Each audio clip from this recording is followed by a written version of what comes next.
Simple question है, जहाँ पे डिवीजन दे रखा है वहाँ पे मल्टीप्लाई में कन्वर्ट करेंगे और क्वेश्चन मार्क को नेक्स्ट मांगेंगे। ठीक है, 4635 माइनस 36.18 माइनस 405। तो यहाँ पे मल्टीप्लाई हो जाएगा, इसी को करो यहाँ। ठीक है, सबसे पहले क्वेश्चन मार्क को मैंने एक्स माना, एक डिवीजन था तो डिवीजन को मल्टीप्लाई में कन्वर्ट किया था, एक्स जो है रेसिप्रोकल हो गया, ये रिपोर्ट में 1357। अब क्या करेंगे, ये दो नंबर नेगेटिव नंबर को ऐड कर लेते हैं पहले। ठीक है, नेगेटिव नेगेटिव मतलब एडिशन होता है और साइन जो रहेगा वो नेगेटिव रहेगा। तो 36418 मैं ऐड करेंगे on 0 4।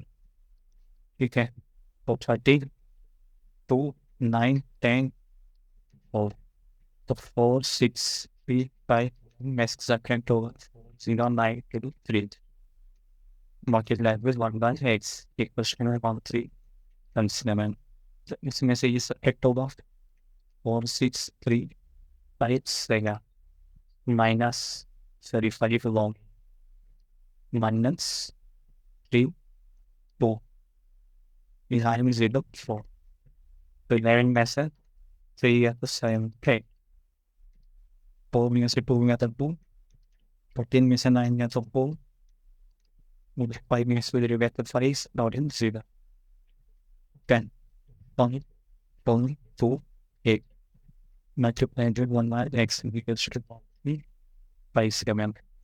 The 5.48 divided by 1.57 equals to omega x। ठीक है, ये डिवीजन में आ गया और ये एक्स इधर जैसे इधर आप मल्टीप्लाई में आ गया इक्वल टू। अब क्या करना है, ये डिवाइड करना है, तो लास्ट में 8 है और यहाँ में 7 है, तो 4 टाइम में 28 आता है, मतलब इससे 4 से मल्टीप्लाई करके चेक करते हैं। 7 4 28 1 22 is 80, the quantities are 15 1 taking sides, the side that you will target method next to the overall।